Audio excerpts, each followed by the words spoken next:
Hello everyone, this is Mr. Brass, and today I will be talking about the coffee houses of the Enlightenment. All over Europe, new establishments were being made in order to explore ideas, some formal and limited to the few, and some that were informal and available to all that could pay, such as the coffee houses. This formed the public sphere of the 18th century, which came through economic expansion, with the Industrial Revolution making goods easier to make at a lower cost. This culture spread all over lands such as the Americas, India, and Indonesia, to name a few, and in doing so it broke down numerous divides amongst people. This was also the time when cultural imposition of European values to indigenous people came in, i.e. like destroying them and their lands. Literacy was rising with more libraries being made open to the public and books being more widespread, along with the types of books people read being more varied.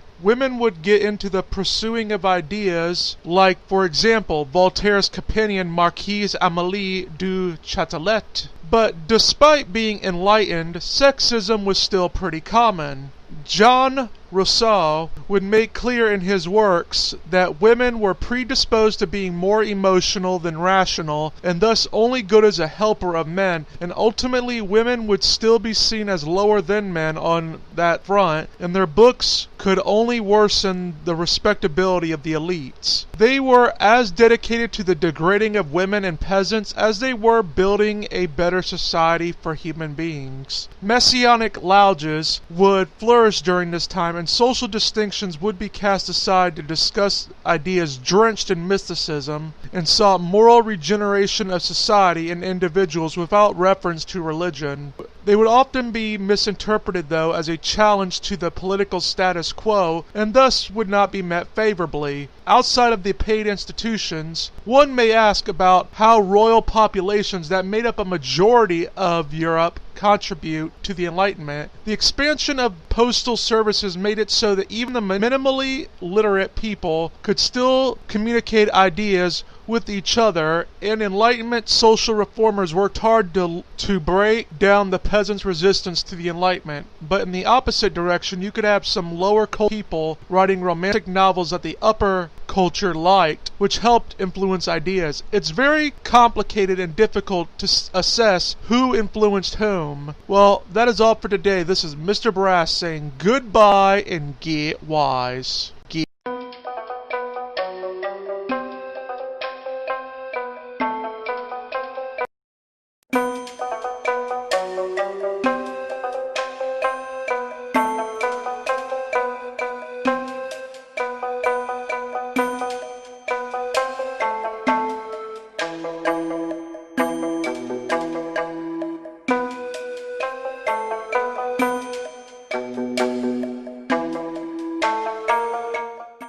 Hello everyone, this is Mr. Brass, and today I'll be going over the religion's place in the Enlightenment. In the 19th century, conservative historians pretty much saw the Enlightenment as purely anti-religion and nothing else much. And in fact, some connected it with the French Revolution in 1789. Religious values did change as God went from being a power outside and beyond the universe to being a being who worked within natural causes and obeyed natural laws. The conversation shifted from the 16th to 17th century Reformation obsession with religious truth to the utility of religion altogether. The Enlightenment just seen religion as part of nature and thus could be knowable by such. Deism became popular in Britain and France, and it denied that man could gain any knowledge of the Creator apart from his self-evident existence in the works of the laws of nature. Voltaire argued religious observance should only be tolerated because of its ability to create social stability and not because of its truth claims.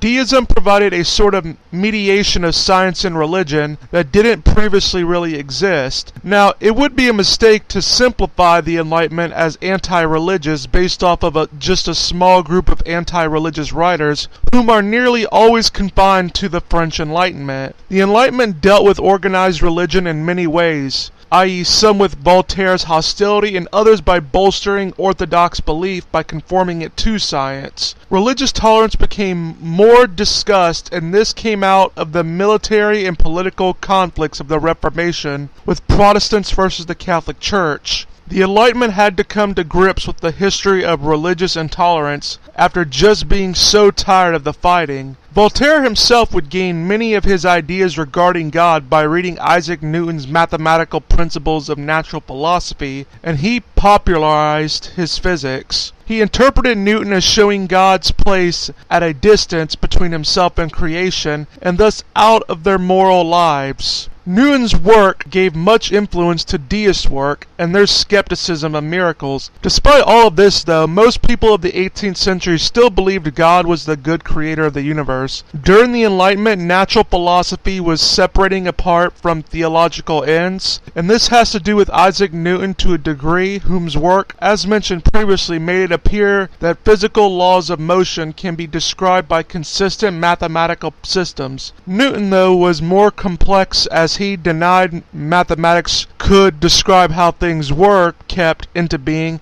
and thought God was required to keep things functioning. Carl Linnaeus at this time distinguished living and non-living things, which allowed the distinction between earth and life sciences. Linnaeus saw nature as a balanced system created by God, while guys like naturalist Camille de Buffon believed that nature had a history and that its present state wasn't how God initially created it. He argued using fossil evidence that life was older than what the strict adherence to Scripture taught. He helped push the idea that species didn't emerge perfect from God, but changed according to pressures in the environment, which laid down the preconditions for Darwin's theory of evolution. Well, that is all for today. This is Mr. Brass saying goodbye and get wise.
Hello everyone, this is Mr. Brass, and today will be the start of my Enlightenment series. For this video, I shall be going over what the Enlightenment was. Now, what exactly is the Enlightenment is a good question to start off with. Its meaning has been given a lot of debate, and has been since the 18th century, when people noticed the sheer diversity over what is meant by it. Jewish philosopher Moses Mendelssohn struggled on it, but noted it had to do with the process of men becoming educated in reason, but didn't want reason to be unrestricted because he feared that it would make people not want to be good citizens by them gaining intellectual egoism. This wasn't an irrational worry, as kings wondered how they were going to rule with an increasingly more educated population.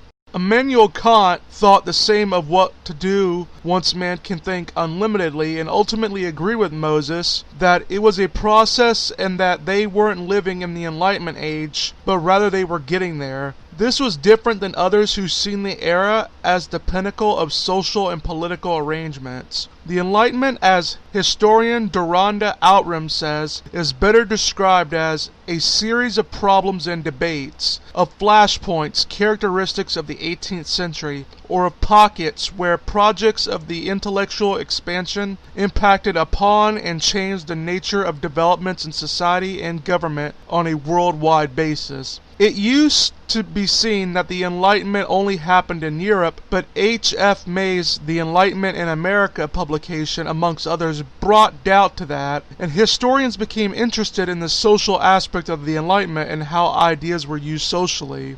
The majority of books written in the Enlightenment hadn't been produced by great minds, but obscure pro-writers who wrote on cultural products to earn a living. Travel books, children books, and novels of romance became very popular at this time. It was these people who were much more bolder and direct in their writings against the elites than guys like Denis Diderot and Voltaire, whom were paid off by the monarchs of their days for their works. Unlike before, where the Enlightenment was seen as good with critical thinking and the French Revolution as bad with the outbursts of violence, but rather both blend to show how they both contribute to the making of the modern world. It was wondered after the Holocaust how man could fall so hard from grace of the Enlightenment, with some saying because man had become more in control of nature, they used it to rule over other people, as they no longer, as they once did, seen the natural world as a location of wonders man couldn't explain. By some it could be seen as totalitarian, as because human beings can't agree on what is rational, and they denied validity of tradition and religion, and so they could only use force to achieve their goals. Man seemed to not think ahead, and doing so they didn't develop a system to resist things like the Holocaust, and that could have been at the heart of many of its ideas, such as what some call the administered life, where a rational organization of men looking to use nature to further their objective through an administered style of treating humans as machines and endowed with technology, knowledge into a commodity, which made knowledge and ethics disconnected, and thus knowledge was made just a means to an end. However, this doesn't mean the Enlightenment was inherently bad, as potentials of the Enlightenment made other ideals worth pursuing and led to a public realm for discussion of opinions, which meant the public could go against the more traditional forces. We now know more about the Enlightenments of indigenous people and how the Enlightenment was experienced by people. Well, that is all for today. This is Mr. Brass saying goodbye and get wise.